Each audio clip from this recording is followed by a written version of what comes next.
Hello, everybody. Welcome to the Too Good to Be True podcast. I am your host, Pascal Mayala. Today, we not going to do the NBA playoff. This is regular podcast. We're going to talk about the New York Knicks, and we're going to preview the NBA Finals between the OKC Indiana Pacers. But first, before we talk about those two subjects, make sure that you subscribe, like, notify, and leave your comment on my YouTube channel, Too Good to Be True Podcast. And you can listen to this podcast on Spotify, Amazon Music, and Apple Podcast. So let's get right to it. Um, 3 day, 2 days, 2 days, actually 2 days ago, the New York Knicks have fired Tom Thibodeau. Yes, they fired Tom Thibodeau, and my reaction. You can see my reaction on my channel, Too Good to Be True podcast, and also I posted it on my ex formerly Twitter about the reaction. So the reaction came from Sham on his social media that Tom Thibodeau has been fired.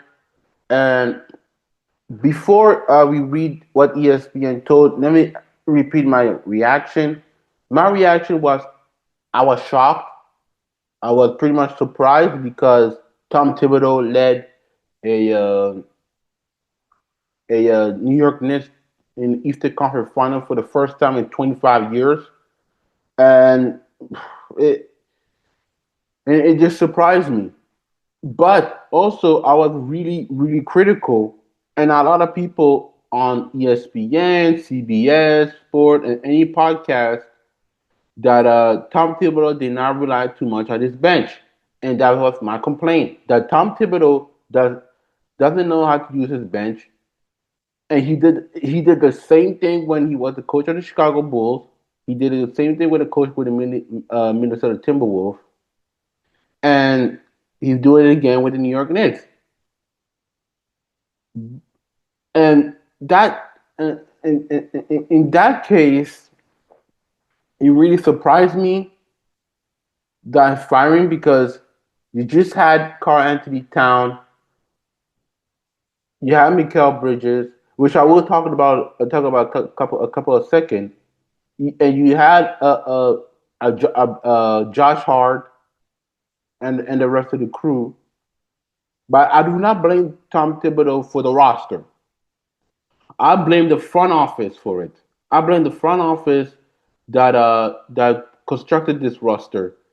He wasn't the responsible one who traded 5 draft picks for Mikael Bridges from the Nets. Who, by the way, the Nets and the Nets do not cooperate, do not do business with each other.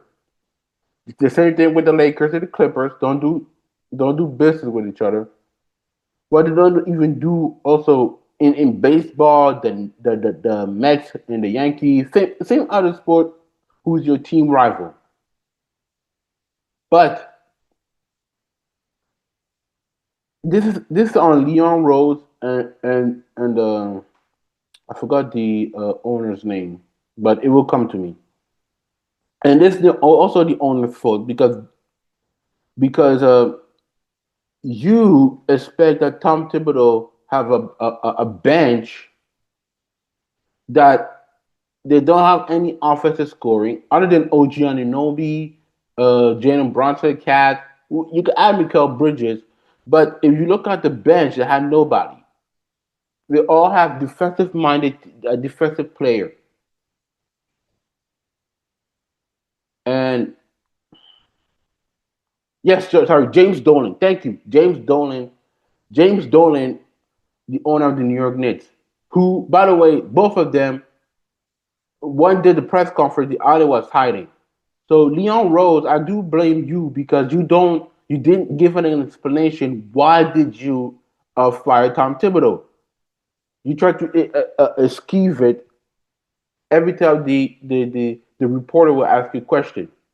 So this is on Leon Rose hand and also on James Dolan hand because he and I will give him credit that does not go talking to the reporters when the Knicks were very good.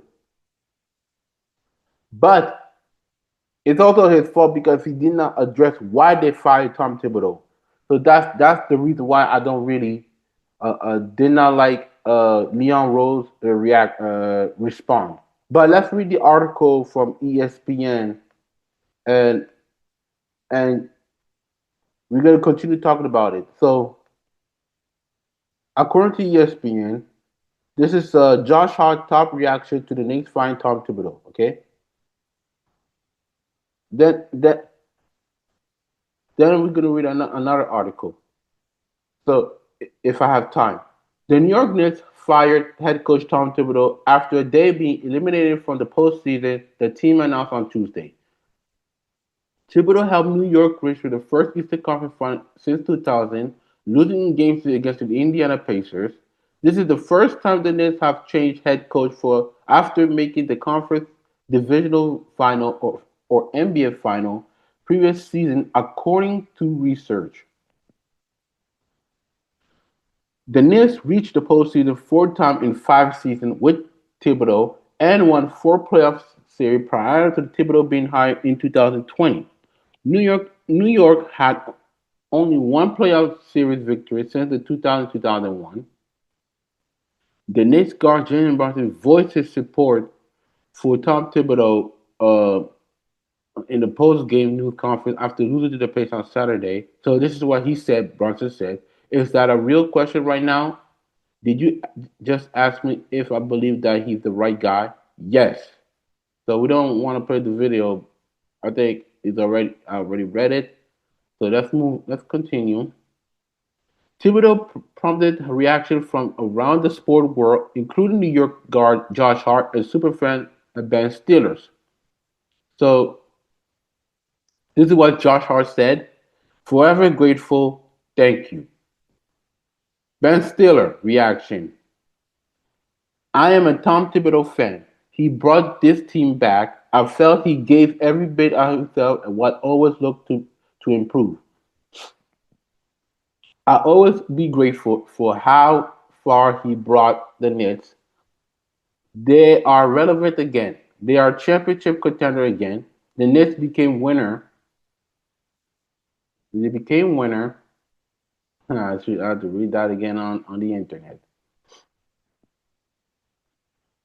Hold on. I have to read it.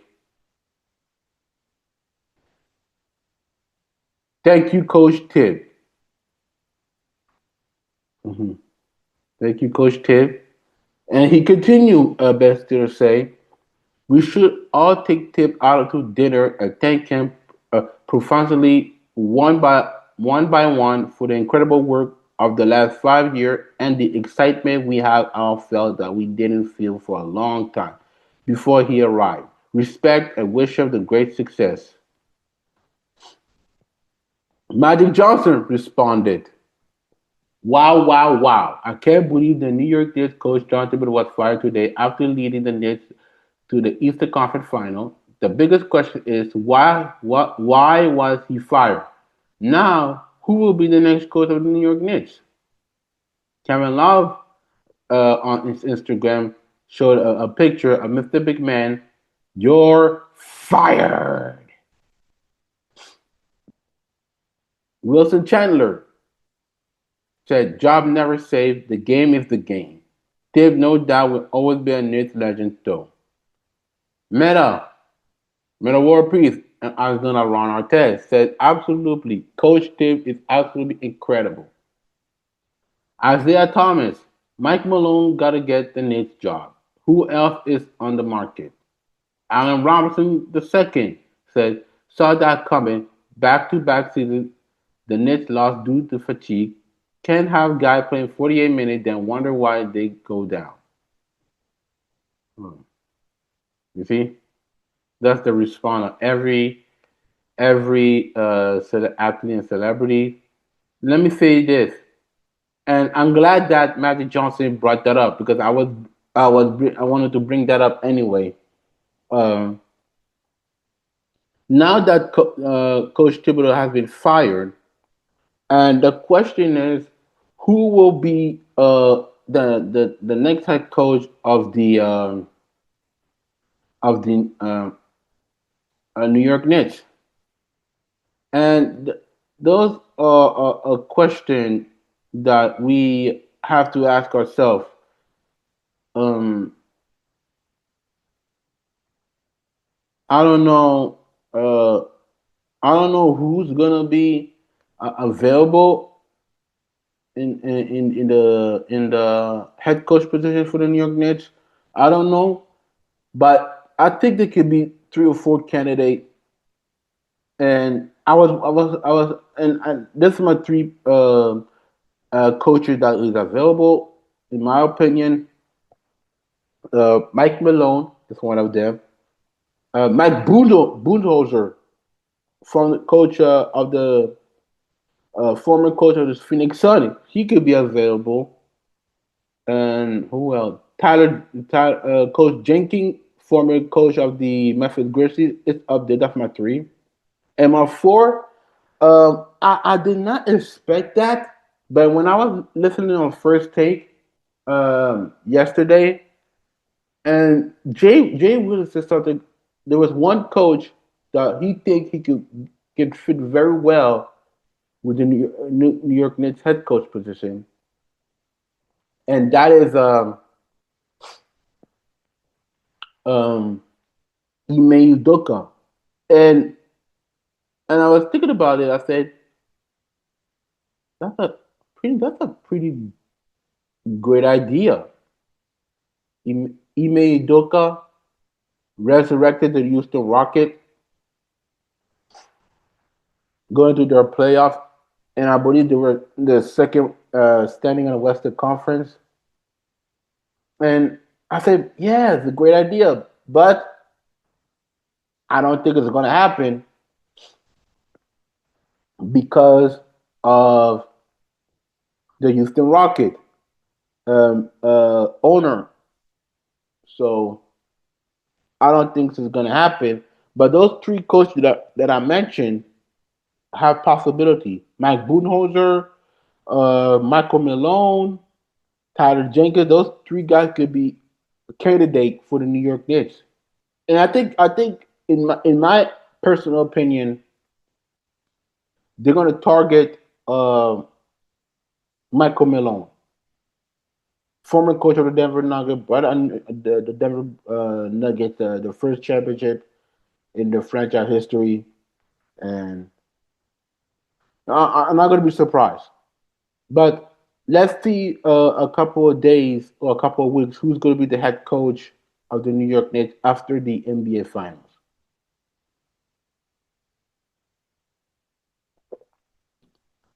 Before we change topic, make sure people to go on my YouTube channel to subscribe, like, notify, and leave your comment uh, on on my video, and leave your comment on the community that I post news, sneakers, hip hop, and so on and so forth. Now let's move on. So today, as I'm recording this for Thursday morning, when I'm in France, uh, we are going to talk about the NBA final preview between the Indiana Pacers and Oklahoma City Thunder. But we have to give we have to give credit to somebody during the Pacers and Pacer and OKC. So I was reading an article of a blockbuster trade between Paul George and how he built uh, the Thunder and the Pacers, and that he is responsible for um, the trade when Paul George went to OKC to trade for Victor Oladipo, and I remember that the trade on Victor Oladipo and And also when he got traded to the Clippers,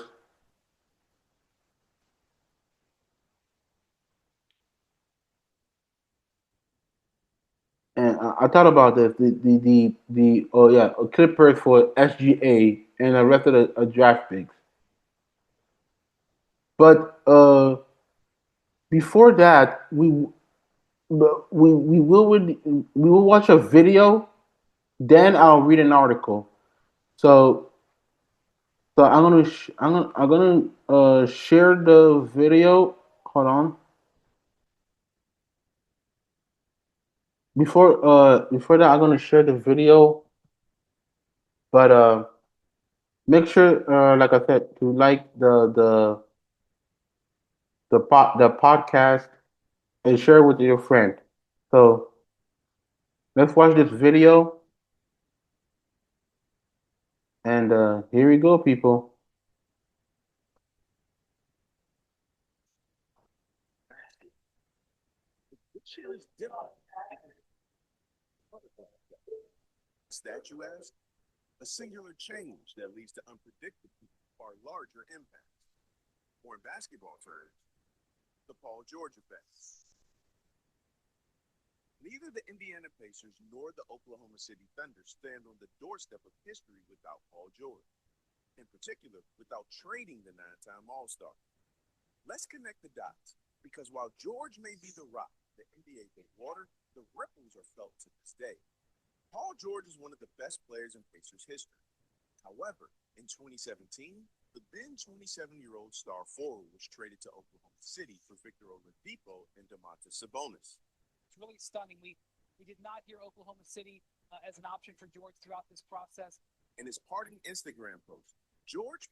So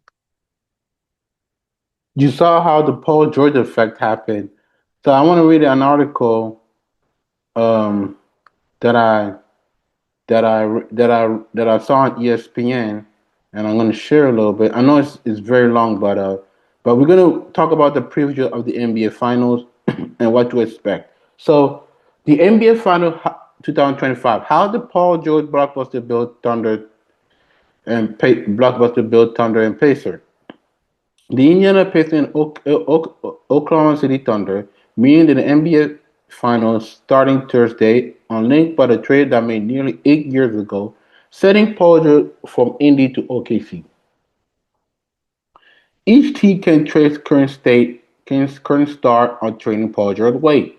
When George, now a nine-time All-Star, requested to join Kawhi Leonard with the LA Clippers 2019, the Thunder leveraged the situation to acquire future MVP SGA, as well as draft pick that had yield All-Star Jalen Williams and rookie Dylan Jones.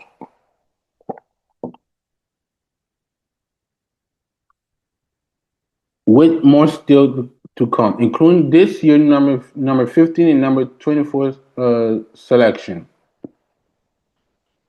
After Victor Oladipo, Demontis Sabonis, who Indiana acquired for George, developed into All-Star, the Pacers spun them forward. Sabonis was the centerpiece of Indiana's blockbuster deal for All-NBA pick Tyrese Halliburton.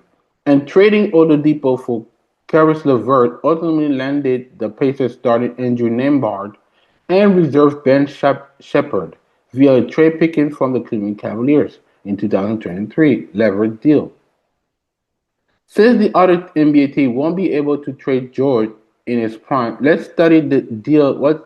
See what other team can actually learn from the Pacers and the Thunder trade they were into the young roster that reached the finals. So this is the other trade in 2017. So the Oklahoma OKC traded Oladipo as a bonus for George in July 6, 2017. George to the Clipper um, for SGA and Danilo Gallinari, 5 first-round pick and two swap July 6, 2019. So I'm going to stop there because everything has been said about the Paul George effect during those trades.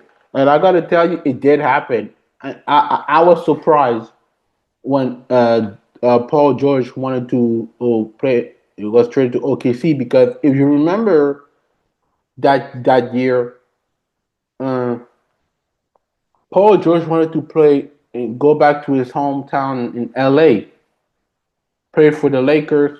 Or maybe I think the Clipper wasn't involved, but I remember that he wanted to go play for the Lakers, and I think he had debunked. So he got traded for OKC for Sabonis and Oladipo, and I remember that I'm like, damn, he's going to a small market team. Does he not want to play in LA? And after that, in 2019, he actually requested a trade that this time he went to LA, but for the Clippers, and he got traded for Danilo Gallinari and MVP SJ that time that we never knew he's going to be that good, and a couple of draft picks. And I think the Paul George effect is really real. And also don't forget that the Sabonis trade for Tyrese Halliburton, that was also a shocking. Even though I played in my mind that both teams win, both would want to trade, but when I look at back and again, I think that the Indiana Pacers won that trade. So I can't believe it happening. OKC and Pacers going to the finals in a for via a Paul George effect. So that's what I want to talk about it. Now let's talk about the NBA final preview. So game one playing on Thursday. What do I expect? So I expect that both teams, one team is number one on offense and one team on number one on defense. It's gonna be a tight match. I don't see a blowout in game one, but I'm not gonna give a prediction. No prediction today. We're just gonna talk about the preview for Indiana. Who do I think who's the dark the X factor? And I know people will say Pascal Siakam, Tyrese Halliburton, but I will go a little bit Miles Turner. Miles Turner gonna be the X factor of the team, and the reason when I said Miles Turner is because in the series against uh, the Knicks, even though he has some solid 10 plus 10 or 15 points, um,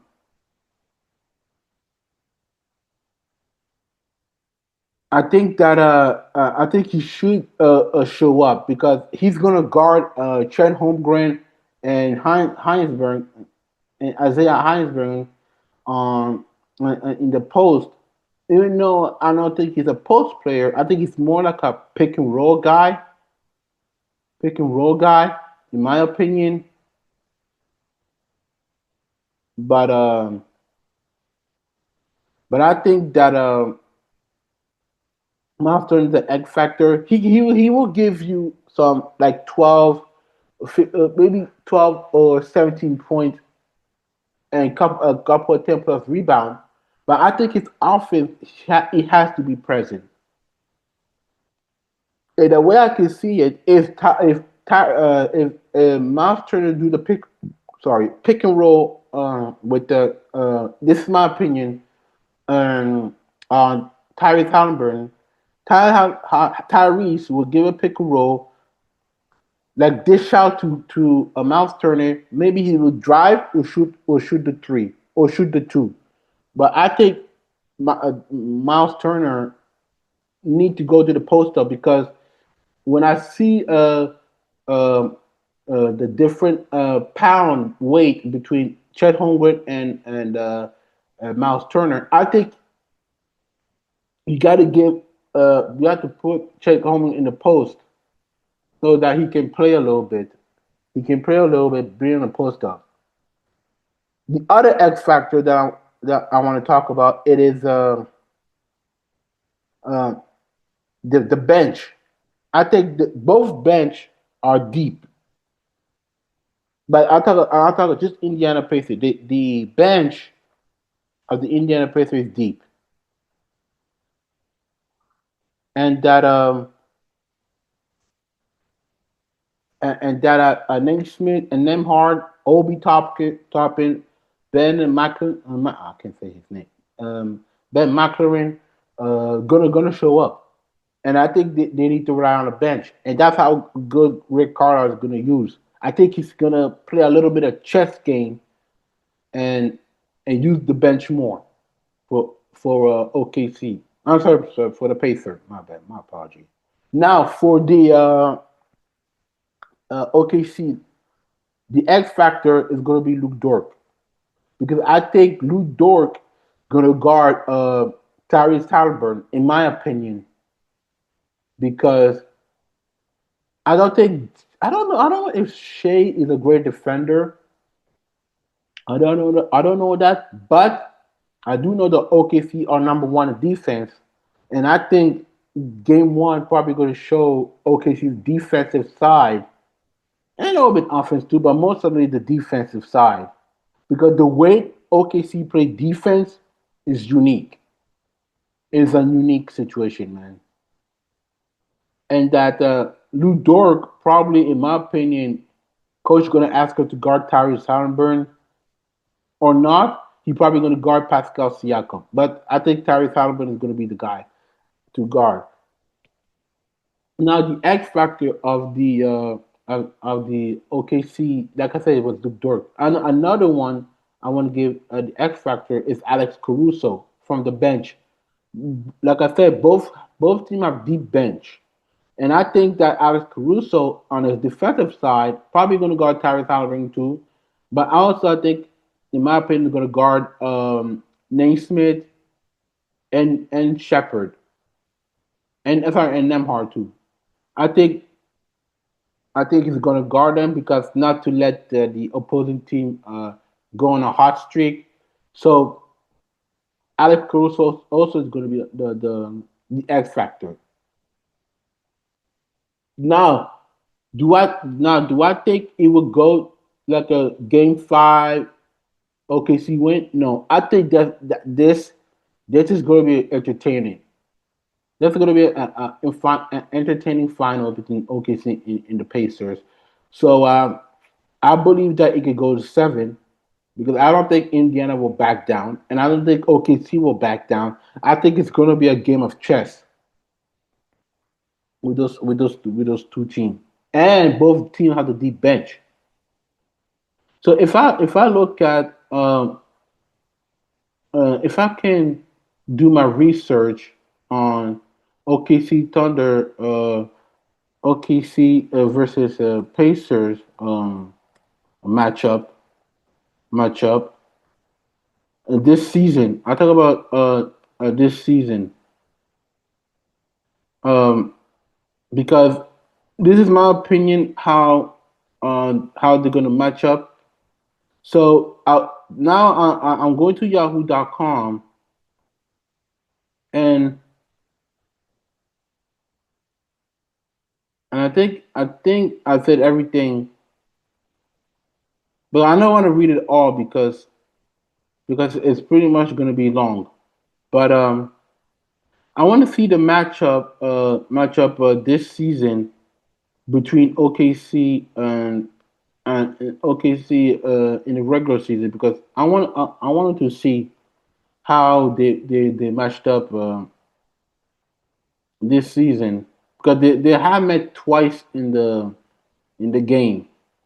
So I just gonna do my research a little bit because I do think that damn that there's no stat, but I don't know because I tried to look for it. If I don't find it, it's okay. I don't know. I tried to look for it. If they don't, but I just gave it my matchup preview because I know okay the Thunder beat the Pacers. Yes, there it is. There it is. I found it. So in December 26, 2024, and the Thunder won 120 to 114, and I think that the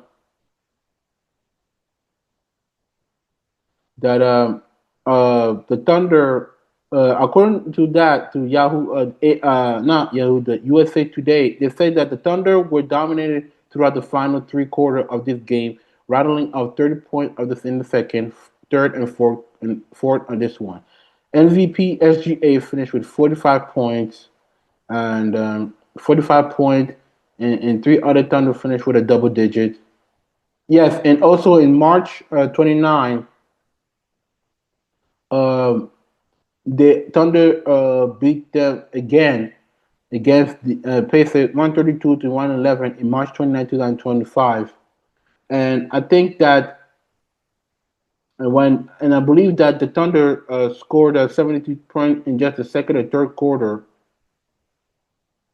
And they said, and according to USA Today, that the Pacers, contrary to their namesake, could not keep up. SGA scored 32 points, and while Tyrese Halliburton could only put up 18 for the Indiana, Halliburton was quiet in both games, which was likely Oklahoma City game plan all along. If the Thunder could force Indiana best play into the playmaking role, he wouldn't be lining up this score sheet. Clearly, it worked perfection in the regular season. So that yes, both time OKC had the Pacer number, especially in the second matchup on March 29 when when Tyrese Halliburton did not perform well and that the OKC plan it was forcing him to be like a playmaking role, like a playmaker, like a passing facilitating. So if OKC does that, I think probably they're gonna win it. But if the Indiana Pacer and Tyrese Halliburton show up, and Pascal Siakam, because Pascal Siakam was pretty amazing in this series. Even though I did criticize some, I didn't criticize, but in my head, I criticized some point. But in the series against the Knicks, but if if Pascal Siakam show up with Tyrese Halliburton, Miles Turner in the deep bench, I think it could go to a game 7. If OKC plan is to make Tyrese Halliburton a playmaking, that will be that probably going to be OKC in 5, something like that. But this is not a prediction. This is my preview of the NBA Finals. And I hope you guys enjoy this podcast today. Today, Thursday, and don't forget that Thursday the NBA Finals is today. While on Thursday, while I'm recording this morning.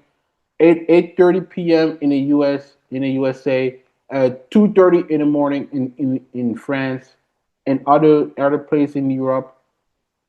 For that, thank you for listening to this podcast, and I hope everybody enjoying the day. If you want to follow me on social media, go follow me on Instagram, Pascal underscore Mayala underscore 15. Same thing in Threads, Facebook, Pascal Mayala, on X, formerly Twitter, at Belly versus PMM. Don't forget to listen to this podcast on Spotify, Amazon Music, Apple Podcast, and on my YouTube channel, Too Good to Be True Podcast. That being said, thank you very much, and I'll see you next time.